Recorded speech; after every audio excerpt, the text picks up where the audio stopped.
मी Alka Nilkanth Joshi economics घेऊन BA झालेली आहे. त्याच्यानंतर आणखीन 10 वर्षांनी मी DHMS केलं. 4 वर्षाचा कोर्स आहे तो, डिप्लोमा इन होमिओपॅथी आणि बायोकेमिक मेडिकल सिस्टीम्स.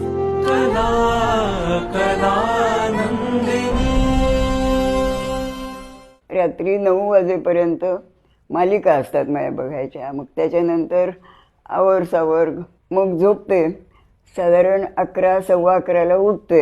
108 सूर्यनमस्कार करायचे. त्याच्यानंतर आंघोळ करायची. आंघोळ करून मी पुन्हा झोपते. आणखीन मग उठते 4 वाजता, दूध घेते आणि 4:30 ते 4:45च्या दरम्यान मी जाते बाहेर. जोगेश्वरीला जाते. तिथून बसने ह्याला येते सारसबागेहून पर्वतीला येते. पर्वती 2दा चढते आणि पुन्हा बसनं की घरी येते. घरचं काय करायचं असेल ते करते. मिस्टरांचं माझ्या पथ्यपाणी. मग मी पुन्हा बसने जाते. ह्याला रोकडोबाचं देऊळ आहे, त्याच्यासमोर रामाचं देऊळ आहे. आणि मग परत यायचं, बसनंच परत यायचं.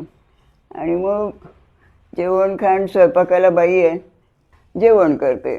जेवण झाल्यानंतर 2 तास झोपायचं नाही, आडवं व्हायचं नाही. मग साधारण 4, 4:30ला उठलो की मग त्यांची औषधं आणायची असतात. म्हणा मंडईत जायचं असतं. भाजी मंडईशिवाय मी कुठनं आणतच नाही. घरी यायचं. झाली माझी दिनचर्या एवढीच. अजूनही विचारतात ना की तुमचं वय काय? म्हटलं 15 वर्ष. म्हणजे काय म्हणे? म्हटलं 7 अधिक 8 15. मी 15 वर्षाची आहे. मन, बुद्धी, आत्मा अदृश्य आहे, गुप्त आहे. शरीर दृश्य आहे ना. कुठलंही विध्वंसक काम दुसऱ्यासाठी किंवा स्वतःसाठी मी करणार नाही. आणि मी होमिओपॅथीचीच प्रॅक्टिस करते. मी तीच आणखीन 60 वर्षाचं झाल्यानंतर मी पैसे घेत नाही. तपासण्या ते घेत नाही. औषध माझं असली तर देते, पैसे नाही घेत.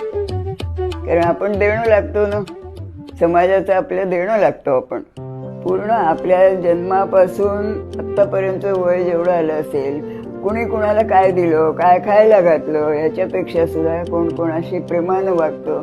नुसता शेकहँड केला तरी त्या हातातनं समजतं की ह्या व्यक्तीने अगदी मनापासून शेकहँड केलेला आहे किंवा नाईलाजानं केलेलं आहे. दोन्ही समजतं. तर तो नाईलाजानं केलेला जाऊ दे, इथेच राहू द्यायचा. चांगली आठवण आपल्याबरोबर ठेवायची.